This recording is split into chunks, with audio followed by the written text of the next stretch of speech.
tell you now what it will be about. So they've terrifically screwed themselves. Do you have regrets in life? Yeah. There's regret and there's remorse. But regret is for what you did do, I think, and remorse is for all the things you wish you had done. Oh, interesting. Yeah. Interesting. I have a lot of remorse. Yes. Yeah. Well, you talk about you wish you'd been a better father. Yes.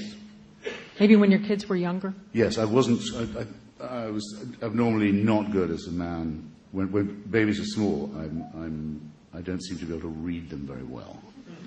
And I'm always amazed at how women appear to know what to do. I mean, so you were one of those... Including women you wouldn't have thought would at all. But I get better with them as they get older.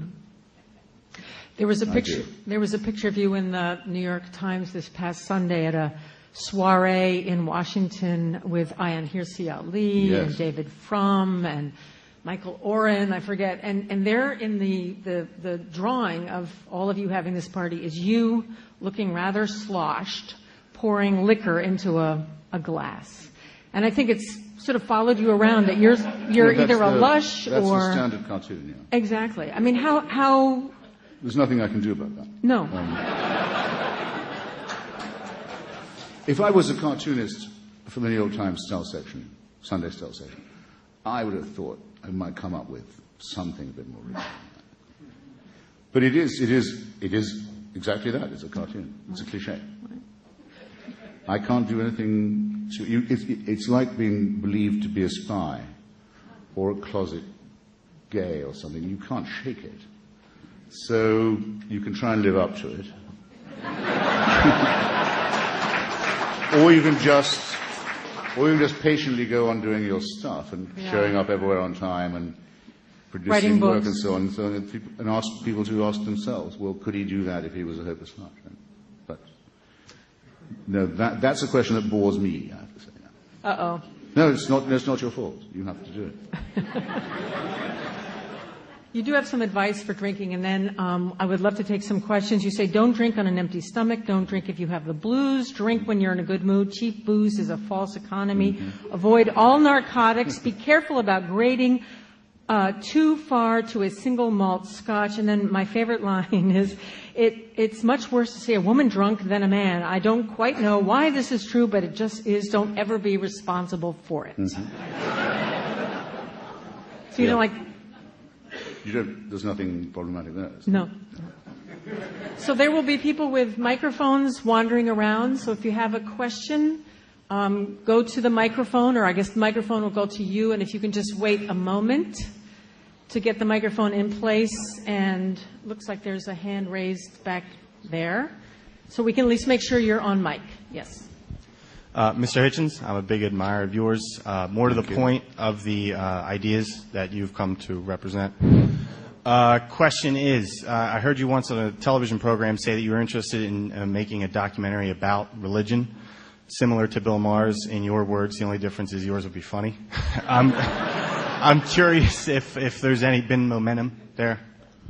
No, alas, I don't think anyone's got the financing for making God Is Not Great into celluloid, or whatever it now is. I was reading that you were thinking of rewriting the Ten Commandments? Yes. They are in dire need of a...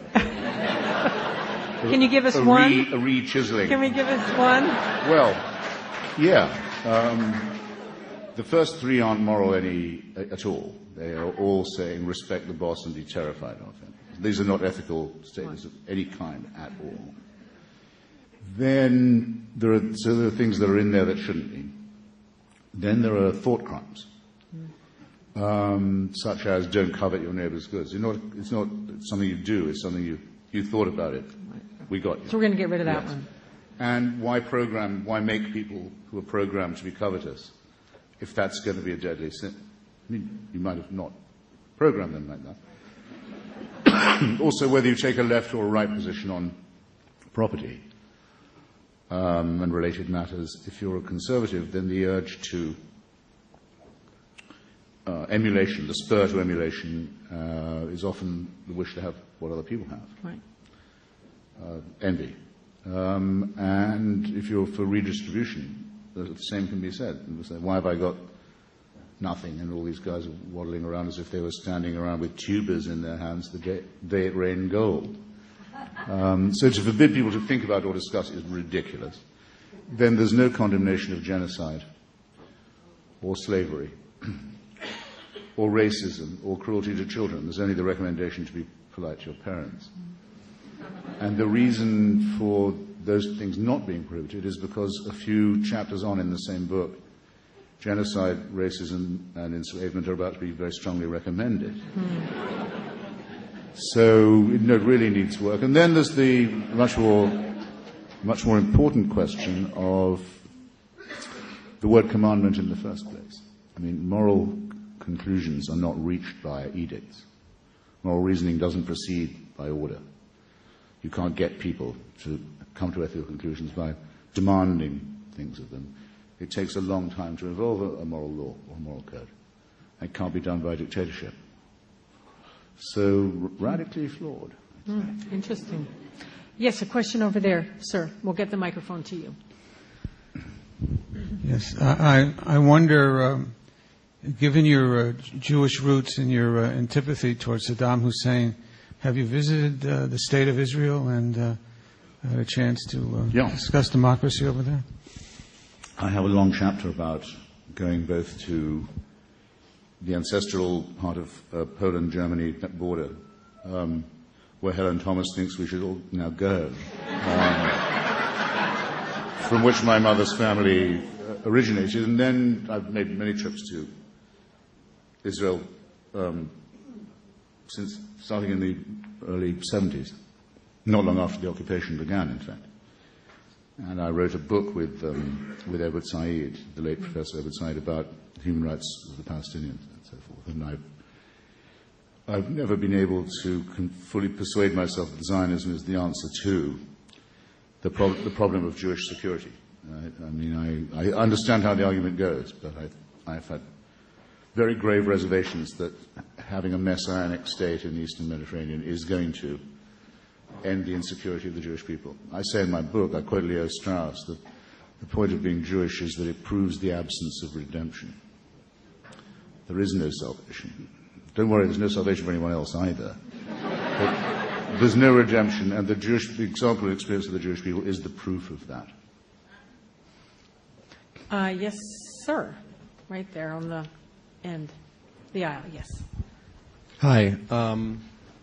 So I have I'm sorry, I just should add, that would be my misgiving if there were no Palestinians to be displaced or occupied, if it was a purely Jewish business, Palestine, which of course it's not.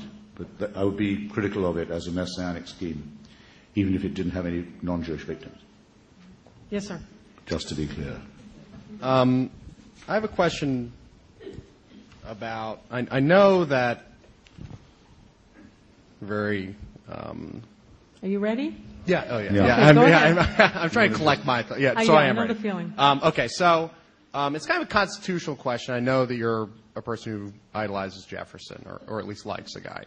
You wrote a book on him. But I have a question about James Madison and kind of individual rights in a democracy.